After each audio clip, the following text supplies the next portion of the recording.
According to some reports, Wipro has recently fired some 300 people because they were doing moonlighting. What is moonlighting? Moonlighting, in simple terms, is having more than one job. So you have a day job and then you have another secret job which you most likely do in night. So that is how the term moonlighting is loosely defined. So earlier people were just scared of layoffs, where companies used to just fire people because they did not have business or because of performance issues, etc. So they used to ask people to let go. So there was layoffs. Then some companies started to rescind the offer letters. So let's say they have given you offer letter and later on they said, we can't honor this offer, we can't have you join us. So the offer is not even valid now. So that was the second case which was in trending a few days ago. Then some companies, because of business scenarios, stopped hiring. So there was hiring freeze. And then now there is moonlighting, which means companies are trying to figure out, are my employees really working for me, or are they working for more than one employers at the same time? Okay, more than one full-time job at the same time. Now, whether moonlighting is legal or not, whether it is the right thing to do or not, whether it is ethical or not, is a subject of debate. Okay. Now, everybody might have a different opinion on that, because if you do moonlighting, you are actually doing two jobs, which means you are doing somebody else's job also.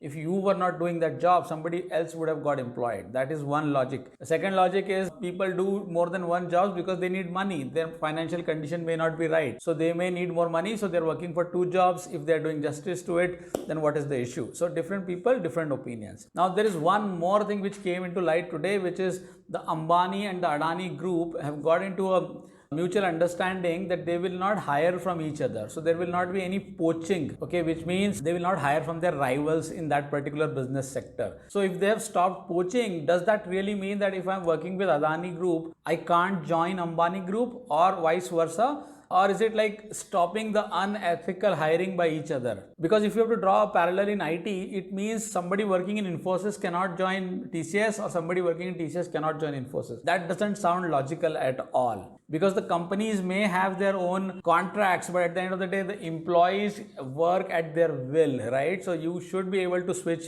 based on your will. It is employment at will. So in short, the times are changing pretty fast.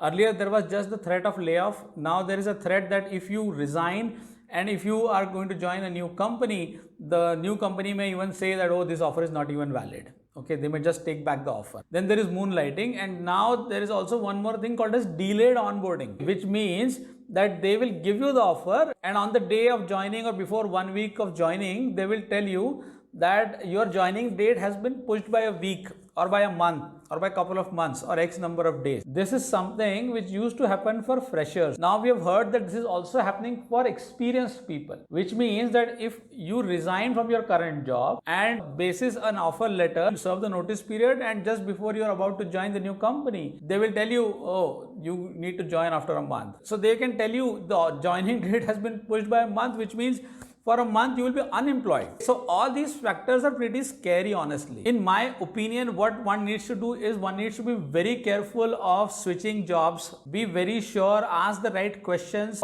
do a little bit of research, figure out why they are hiring you, on what basis, is it long term, short term, etc. Just be double cautious before you take that effort. I'm not saying don't even switch your jobs, but what I'm saying is be careful. Second is, see what you have in your hands today. If you have a job in your hand today, is there really a reason you want to quit? Have you analyzed the market? Have you analyzed your skill set? Have you analyzed the long-term and short-term pros and cons? So think before you take any decision. Analyze yourself, analyze the market, analyze the industry, and then arrive at a decision. Last but not the least, please make sure that you become an expert in one or two specific areas. You have one or two solid skills or expertise in a specific domain or business, so that you are in demand.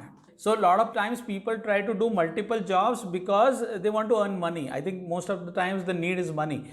But if you really have certain niche skills, if you really have skills which are aligned with the market trends, then you can actually draw a good salary with those one or two skills. You will not have to do multiple jobs, or you will not need to hop your jobs frequently. So please focus on that. I think the most important aspect is skills which are in demand, and which are not available in abundance. So if I have a skill which is in demand, but it is not available freely, a lot of people don't have that kind of skill, then I think that brings in assurity, that brings in kind of a sense of security, and it also makes sure that you earn a good salary. But it also does not mean that you can sit on one or two skills. It is a continuous process.